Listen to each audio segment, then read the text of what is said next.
Hey hi hello everyone, welcome back to my YouTube channel Prema Naveen diaries. ಇವತ್ತು ನಾನು hair oil prepare ಮಾಡ್ಕೋತಾ ಇದ್ದೀನಿ. So ಇದನ್ನು ನಿಮ್ಮ ಹತ್ರ ಶೇರ್ ಮಾಡ್ಕೋಬೇಕು ಅಂತ ಅಂದ್ಕೊಂಡು ಈ ವಿಡಿಯೋ ಮಾಡ್ತಿದ್ದೀನಿ. ಸೊ ಕೊನೆಯವರೆಗೂ ವಿಡಿಯೋ ನೋಡಿ, ಎಲ್ಲೂ ಸ್ಕಿಪ್ ಮಾಡಿಬಿಡಿ. ನಾನು ಆಯಿಲ್ಗೆ ಏನೇನು ಹಾಕ್ತೀನಿ ಮತ್ತು ಅದರ ಬೆನಿಫಿಟ್ಸ್ ಏನು ಅಂತ ಕಂಪ್ಲೀಟಾಗಿ ಈ ವಿಡಿಯೋದಲ್ಲಿ ಹೇಳ್ತೀನಿ. ಸೊ ಸಬ್ಸ್ಕ್ರೈಬ್ ಮಾಡ್ಕೊಂಡು ನೋಡಿ ಆ್ಯಂಡ್ ಪೂರ್ತಿ ವಿಡಿಯೋ ನೋಡಿ. ನಾನಿಲ್ಲಿ 1 ಲೀಟರ್ ಕೊಬ್ಬರಿ ಎಣ್ಣೆಗೆ ಆಯಿಲ್ ಮಾಡ್ಕೊತಿರೋದು.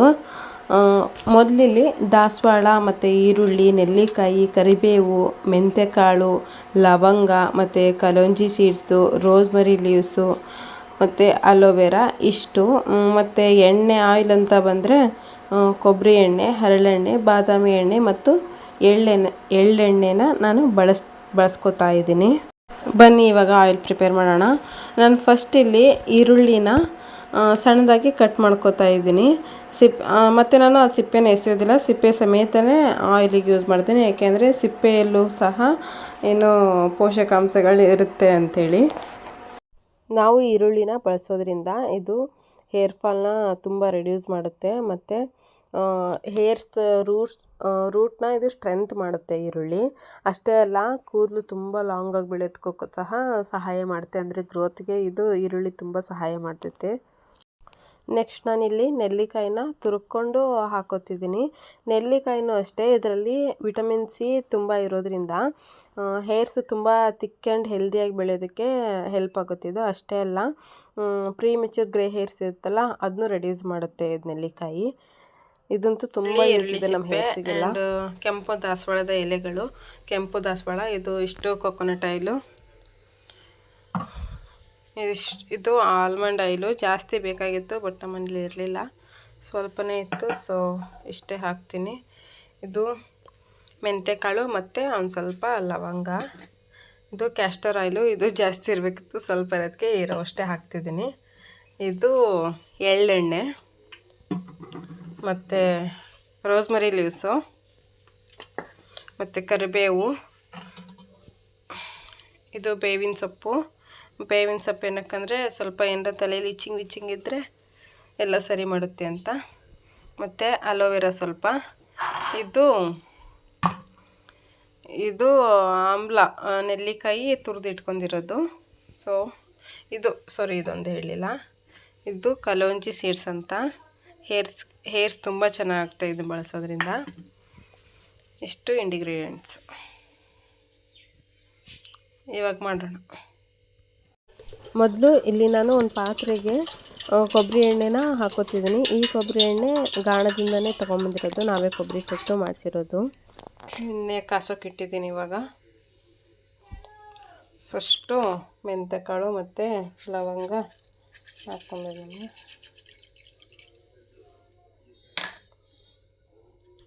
ಈ ಕಲೋಂಜಿ ಸೀಡ್ಸನ್ನು ಹಾಕ್ಕೊಂಬಿಡೋಣ.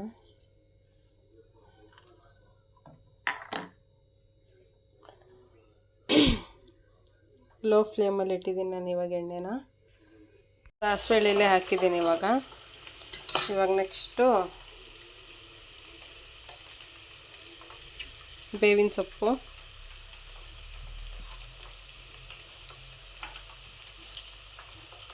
ನಾವು ಬೇವಿನ ಸೊಪ್ಪು ಯೂಸ್ ಮಾಡೋದ್ರಿಂದ ಇದು ತಲೆಯಲ್ಲಿ ಡ್ಯಾಂಡ್ರಫ್ ಆಗದೆ ಇರೋ ಥರ ತಡೆಗಟ್ತೈತಿ ಡ್ಯಾಂಡ್ರಫ್ನ ಇದು. ಸೊ ಅದಕ್ಕೋಸ್ಕರ ಬೇವಿನ ಸೊಪ್ಪು ಹಾಕೋತಿದ್ದೀನಿ. ಮತ್ತು ತಲೆಯಲ್ಲಿ ಏನಾದರೂ ಕಡಿತ, ತುರಿಕೆ ಆ ಥರ ಇತ್ತು ಅಂದರೆ ಅದನ್ನೂ ಹೋಗಲಾಡಿಸ್ತೈತಿ ಇದು. ಕರಿಬೇವು ಸೊಪ್ಪು ಹಾಕ್ತಿದ್ದೀನಿ. ನಾವು ಕರಿಬೇವು ಸೊಪ್ಪು ಯೂಸ್ ಮಾಡೋದ್ರಿಂದ ಇದು ಕೂದಲು ಉದುರೋದನ್ನು ಸ್ಟಾಪ್ ಮಾಡ್ತೈತಿ ಮತ್ತು ರೂಟ್ಸ್ ಇರುತ್ತಲ್ಲ, ರೂಟ್ಸ್ನ ಸ್ಟ್ರೆಂತ್ ಮಾಡುತ್ತೆ ಇದು ಕರಿಬೇವು ಸೊಪ್ಪು. ನಾನು ತುಂಬ ಲೋ ಫ್ಲೇಮಲ್ಲಿ ಇಟ್ಟು ಇದನ್ನ ಆಯಿಲ್ ಮಾಡ್ಕೊತಿರೋದು.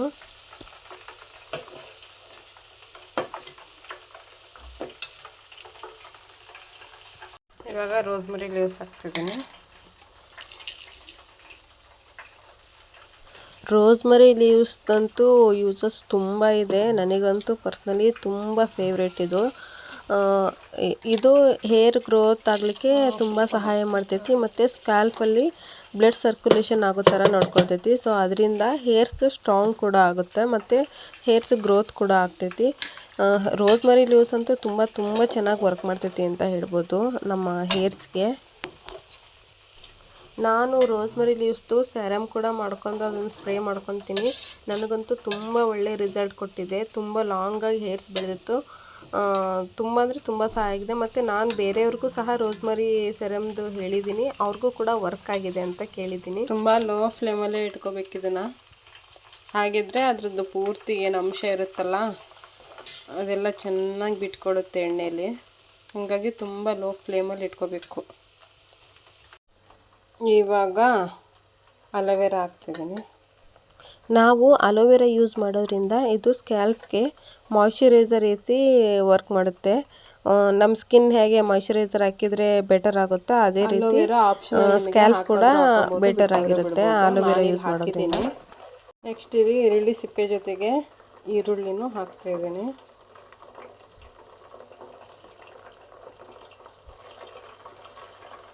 ನಾನು ಮುಂಚೆನೇ ಹೇಳಿದ್ದೀನಿ ಈರುಳ್ಳಿ ನಮಗೆ ಯಾವ ರೀತಿ ಸಹಾಯ ಮಾಡುತ್ತೆ ಅಂತೇಳಿ ಹೇರ್ ಗ್ರೋತಲ್ಲಿ. ಇದು ಹೇರ್ ಗ್ರೋತ್ನ ಪ್ರಮೋಟ್ ಮಾಡುತ್ತೆ ಈರುಳ್ಳಿ. ತುಂಬ ಲಾಂಗ್ ಹೇರ್ಸ್ ಬೇಕು ಅಂದರೆ ನಾವು ಈರುಳ್ಳಿ ಯೂಸ್ ಮಾಡ್ಬೋದು.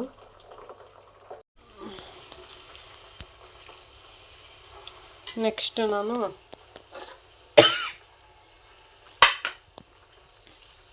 ನೆಲ್ಲಿಕಾಯಿ ತುರಿದಿಟ್ಕೊಂಡಿದ್ನಲ್ಲ ಅದನ್ನು ಹಾಕ್ತೀನಿ ಇಲ್ಲಿ. ನೆಲ್ಲಿಕಾಯಲ್ಲಿ ವಿಟಮಿನ್ ಸಿ ರಿಚ್ ಆಗಿರೋದ್ರಿಂದ ಇದು ಪ್ರೀಮೆಚ್ಯೂರ್ ಗ್ರೇ ಹೇರ್ಸ್ ಆಗೋದನ್ನು ತಡೆಗಟ್ಟುತ್ತೆ ಇದು ನೆಲ್ಲಿಕಾಯಿ. ಮತ್ತು ಹೇರ್ಸು ಥಿಕ್ ಆ್ಯಂಡ್ ಹೆಲ್ದಿಯಾಗಿರೋದಕ್ಕೆ ಇದು ಸಹಾಯ ಮಾಡುತ್ತೆ. ನಾನಿಲ್ಲಿ 5 ನೆಲ್ಲಿಕಾಯಿನ ತುರಿದು ಹಾಕ್ಕೊಂಡಿರೋದು.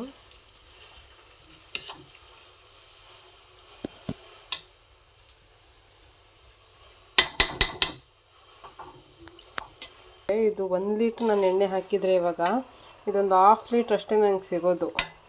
ಸೊ ಇನ್ನೊಂದು ಸ್ವಲ್ಪ ಹಾಕಲೋ ಬೇಡವೋ ಅಂತ ಕನ್ಫ್ಯೂಸನಲ್ಲಿದ್ದೀನಿ.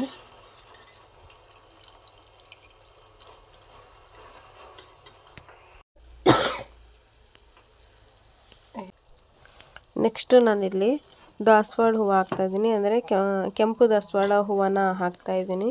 ಕೆಂಪು ದಾಸವಾಳ ಹೂವು ಯೂಸ್ ಮಾಡೋದ್ರಿಂದ ನಮ್ಮ ಹೇರ್ಸು ತುಂಬ ಚೆನ್ನಾಗಿ ಗ್ರೋತ್ ಆಗುತ್ತೆ, ಬೆಳವಣಿಗೆ ಆಗುತ್ತೆ. ಮತ್ತು ಅಷ್ಟೇ ಅಲ್ಲ, ನಮ್ಮ ಹೇರ್ಸು ಶೈನಿ ಆಗಿರೋದಕ್ಕೂ ಸಹ ಇದು ಹೆಲ್ಪ್ ಮಾಡುತ್ತೆ ನಮಗೆ.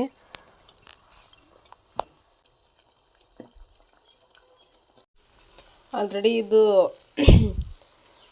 ಕಲರ್ ಚೇಂಜ್ ಆಗ್ತಾಯಿದೆ. ಇದು ಪೂರ್ತಿ ಫ್ರೈ ಆಗಬೇಕು. ಅಷ್ಟು ಫ್ರೈ ಆದರೆ ಇದರದ್ದೆಲ್ಲ ಅಂಶ ಎಲ್ಲ ಎಣ್ಣೆ ಒಳಗೆ ಚೆಂದ ಬಿಟ್ಕೊಳ್ಳುತ್ತೆ. ಅಲ್ಲಿವರೆಗೂ ನಾವು ಇದನ್ನು ಲೋ ಫ್ಲೇಮಲ್ಲಿ ಕುದಿಸ್ತಾನೆ ಇರಬೇಕು. ಸ್ವಲ್ಪ ಹೊತ್ತು ಲೋ ಫ್ಲೇಮಲ್ಲಿ ಅದೆಲ್ಲ ಡ್ರೈ ಆಗೋಕ್ಕೆ ಬಿಟ್ಟ ಮೇಲೆ ಈ ಥರ ಆಗಿದೆ ಇವಾಗ. ಎಲ್ಲದು ಚೆಂದಾಗಿ ಫ್ರೈ ಆಗಿದೆ. ಆ್ಯಂಡ್ ಕಲರ್ ಕೂಡ ತುಂಬ ಸಖತ್ತಾಗಿ ಕಾಣ್ತಿದೆ. ನೀವೇ ನೋಡ್ಬೋದು ಯಾವ ಥರ ಕಲರ್ ಕಾಣ್ತಿದೆ ಅಂತ. ಇದು ಆಲ್ರೆಡಿ ರೆಡಿಯಾಗಿದೆ. ಈಗ ಇನ್ನೊಂದು 5 ನಿಮಿಷ ಕುದಿಯೋಕೆ ಬಿಟ್ಟು ಆಫ್ ಮಾಡ್ತೀನಿ. ನಾನಿಲ್ಲಿ ಏನು ಮಾಡಿದೆ ಅಂದರೆ, ನಾನು ಇದು ಆಯಿಲ್ ಪ್ರಿಪೇರ್ ಮಾಡ್ತಿರುವಾಗಲೇ ಎಲ್ಗೋ ಅರ್ಜೆಂಟಾಗಿ ಹೋಗೋದು ಬಂತು ಊರಿಗೆ. ಸೊ ನಾನು ಇದನ್ನು ಆಯಿಲ್ ಪ್ರಿಪೇರ್ ಮಾಡಿ ಹಾಗೆ ಪಾತ್ರೆಯಲ್ಲಿಟ್ಟು ಹೋಗಿದ್ದೆ ಒಂದಿನ.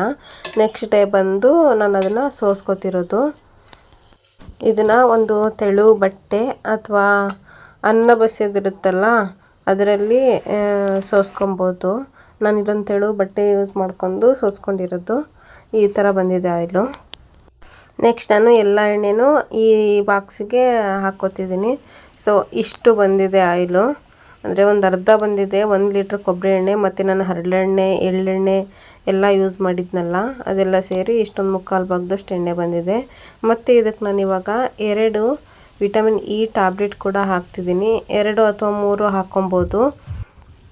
ವಿಟಮಿನ್ ಇನ ಯೂಸ್ ಮಾಡೋದ್ರಿಂದ, ಈ ಕ್ಯಾಪ್ಸೂಲ್ಸ್ನ ಯೂಸ್ ಮಾಡೋದ್ರಿಂದ ನಮ್ಮ ಹೇರ್ಸು ಶೈನಿಂಗ್ ಆಗಿ ಕಾಣುತ್ತೆ. ಮತ್ತು ಹೇರ್ಸ್ ಡ್ರೈನೆಸ್, ಫ್ರಿಜ್ನೆಸ್ ಎಲ್ಲ ಹೋಗುತ್ತೆ. ಎಣ್ಣೆ ಸೋಸಿ ಆದಮೇಲೆ ಇದು ಉಳಿದಿರೋದು. ಇದನ್ನು ನಾನು ವೇಸ್ಟ್ ಮಾಡೋ ಬದಲು ಇದನ್ನೇ ಹಚ್ಕೊಳ್ಳೋಣ ಅಂಥೇಳಿ ಇವಾಗ ಇದನ್ನೇ ಹಚ್ಕೋತಿದ್ದೀನಿ. ಇಷ್ಟಿದೆ ಅಲ್ಲ, ಇದನ್ನ ನಾನು ಒಂದು 2-3 ಸರಿ ಯೂಸ್ ಮಾಡ್ತೀನಿ ಹೇರ್ಸ್ಗೆ.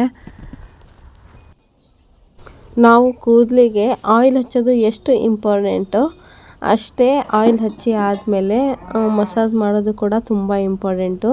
ಇದು ಬ್ಲಡ್ ಸರ್ಕ್ಯುಲೇಷನ್ ಆಗೋದ್ರಿಂದ ನಮಗೆ ಹೇರ್ ಗ್ರೋತ್ಗೆ ಹೆಲ್ಪ್ ಮಾಡುತ್ತೆ ಮತ್ತು ಹೇರ್ ಫಾಲ್ ಆಗೋದಿಲ್ಲ.